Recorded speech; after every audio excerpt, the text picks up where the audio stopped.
Hey guys, welcome back. So this is just a quick follow-up to the previous video where I posted the rubber shorts and the rubber feet, and people asked me, how are you going to paint that stuff? How are you going to paint it? And not only on YouTube, but on my Instagram page, I got actually quite a few when I posted in my story showing pictures of the feet. People go, how are you going to paint it? How are you going to paint it?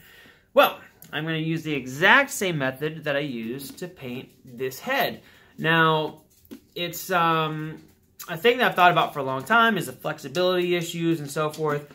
But the way that I'm going to go about painting them is there is a flexibility additive. A flexibility additive?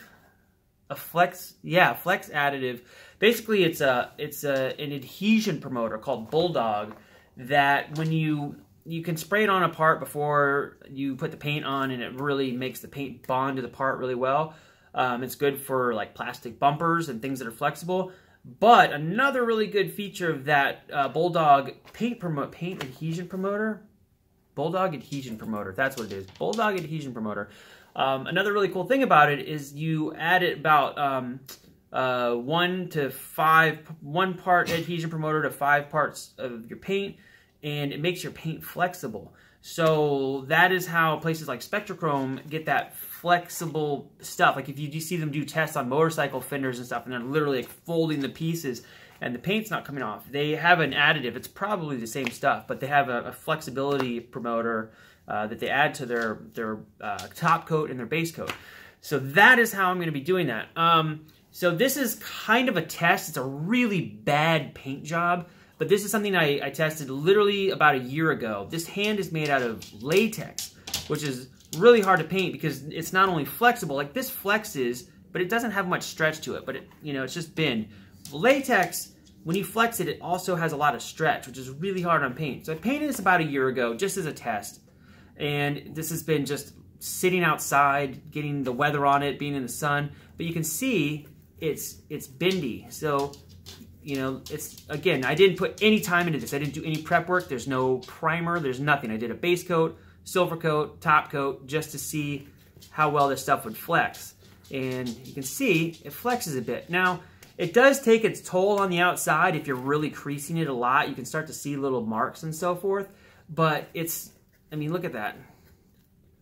It's pretty bendy, and it's gold. Like I said, this is a year-old paint that has been thoroughly abused, and it still looks okay. It's pretty acceptable. Now, I think that this method is going to hold up even better on this flexible urethane than it does on the latex rubber. So this is what I'll be doing to the parts. Whenever I get around to doing it, I will make a video on it. All that said, these flexible parts, even with all that stuff, I think the paint's going to hold up pretty decently, but it's still not going to hold up as well as it would on a hard part like this, just because this doesn't have to take the abuse. But even if I made like the feet and the shorts out of like fiberglass or vacuum form or whatever, they still get beat up really bad because there's parts where the parts of the costume rub together a lot and they just get a lot of abuse.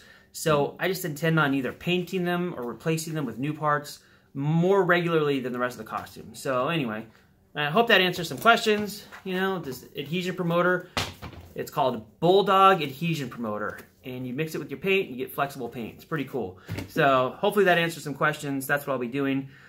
If I'm going to paint these like a regular color to match the suit that's not gold or silver or something, I would probably use like Krylon Fusion. That seems to work really well on flexible stuff too. And just not thick coats. Don't do it real thick. Thin coats, just enough to coat the surface so it's not like gobs of it. When it gets thicker, it cracks easier. So if I was going to do this like any other color besides chrome or silver, I would probably use Krylon Fusion for my paint. So hopefully that answers you guys' questions, your guys. I don't know what's wrong with me lately.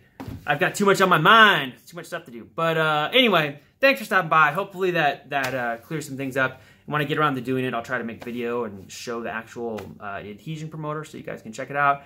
And I'll be back soon. Have fun, kids. Bye.